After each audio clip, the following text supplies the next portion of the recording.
But you know, for the first time in my life, I didn't care. It was the same laughter I'd heard when I tried out for the football team, same laughter I'd heard when I tried out for the basketball team, moved yet to another school as a scrawny, socially awkward kid, same laughter. But when I saw that guy walk in, I figured out on that day right there, it doesn't matter how big you are, all that matters is how big you dream.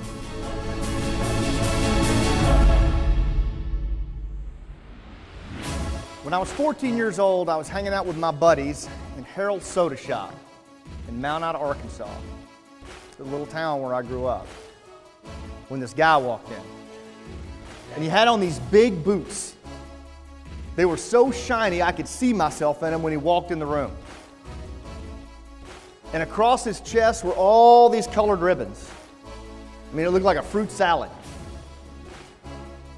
And on his head, he had this funny-looking, soft green hat that he stuffed in his waistband. I watched the whole thing from the back of the soda shop. And my life changed forever. That's me. That's me right there. I always wanted to be a Green Beret. That was like what I always wanted to do. But I laugh when people say things about me being in that place now or having done that. Wow, that's really cool, because I think I have no idea how I pulled that shit off. I don't. I mean, because I'm telling you guys, when I was a kid, man, I mean, I had to work for everything, every single thing. It just, God, nothing came easy to me. Nothing. And it seemed like a lot of times the harder I tried, the more I got knocked down, and I think back, I think I failed, no kidding, every school in the United States Army twice on that path. And it was just one failure after another. And then at some point, like you say, Bo, I just kept my head down and I looked around and I was standing on stage with 150 other Green Berets, I mean, and I'd be like, how the hell did I get here? Yeah. And then that just kept happening, and at no point did I ever feel like, I've arrived. Yeah. I never felt that way. I still don't feel that way. Right. The book that was pulled out of Bin Laden's bedroom had margin notes on every page to his intelligence chief saying, if the Americans pull this off, we will lose this war. The reason that he was so terrified of this is the same reason that you can use it in every aspect of your life in dealing with people. I teach this to Special Forces at Fort Bragg. I've taught 15,000 operators on this for several years, and it is a very, very effective approach to dealing with people. And this is the book that I wrote, by the way, called Game Changer. This is 2 years of study of what was it that allowed our guys to go into all these hundreds of sites and persuade peasant farmers to stand up against overt Taliban intimidation. How did they do that without firing a shot, really? We all have an arena. And the interesting thing about it is I think that our society, when it comes to leadership, we've lost that conscious realization that we're in an arena. When we go to work every day, we're competing in that arena. And it seems like now folks have kind of opted out of that and they'd rather just be spectators. They'd rather just sit in the stands and not compete in that arena of life and leadership. But the reality is, whether you like it or not, your ass is in that arena. It doesn't matter. Even if you think you're not, you're going to be tested and you're going to be measured. And when you take that last breath in, there's got to be some realization that you really were in an arena all the time. You can't opt out of that. It's the game of life that we're in, and we're all in it. Some just choose to be aware of it. And in that book, Mark Weiner cites the British scholar Henry Mann, who said that there are two societies in the world. There are societies of status, and there are societies of contract. Man was a hunter and a gatherer, and that was a status society. The other is contract society, and that was where certain elements of status society gave way to agriculture, and then industry, and then information, and boom, we're in La Jolla. You have to be in a group, right? You have to be in a group if you're going to survive. You have to form a clan. Whether it's a family, whether it's a gang, whether it's the mafia, that's how they operate. And your status as an individual is completely tied to where you stand inside that clan.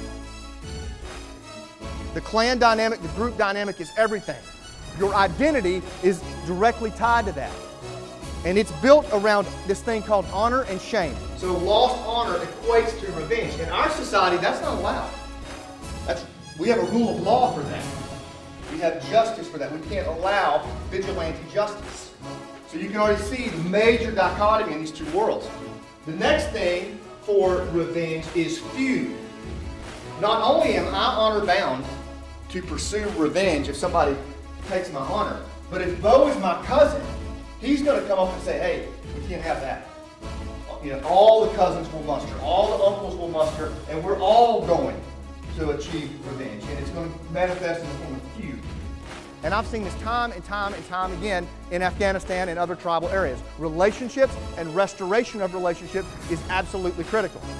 How you restore those relationships and atone for them is very, very, very important. That's exactly what Jim did when he got into that area. What we're talking about here is emotion and perception. Relationships, atonement, lost honor, shame.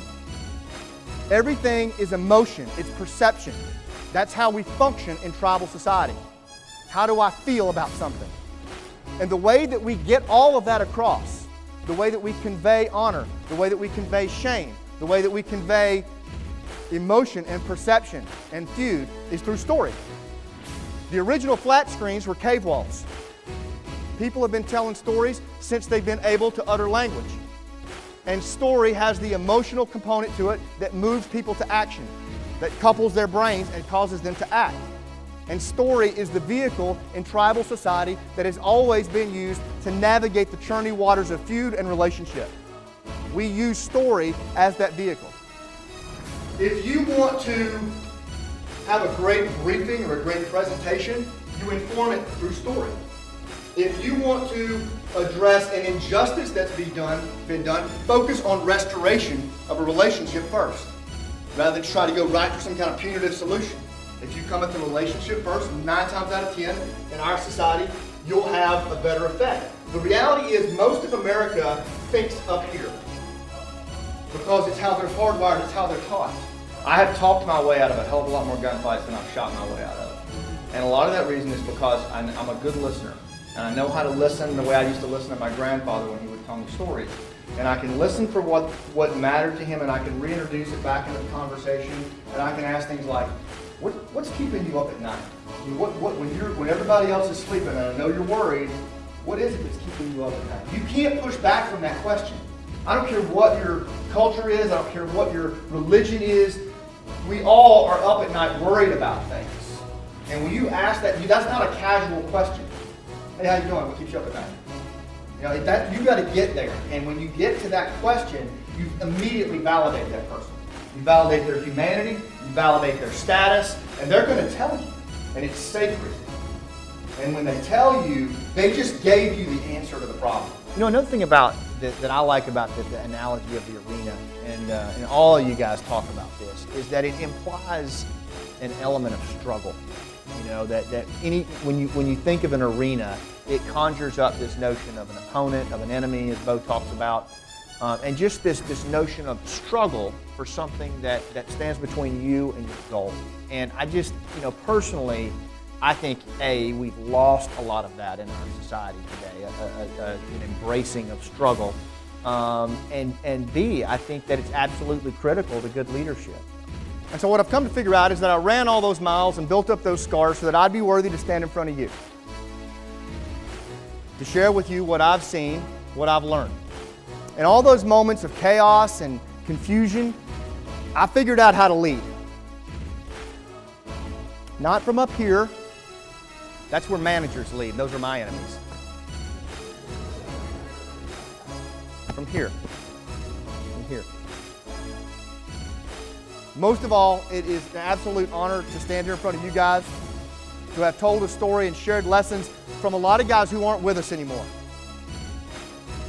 Lessons that I've had to carry inside here, and to be able to share them with you and couple up to your brain and now pass those to you and know that my buddies that learned those lessons the hard way, that they're now inside of you, man, there's no place I would rather be. You guys are the heat.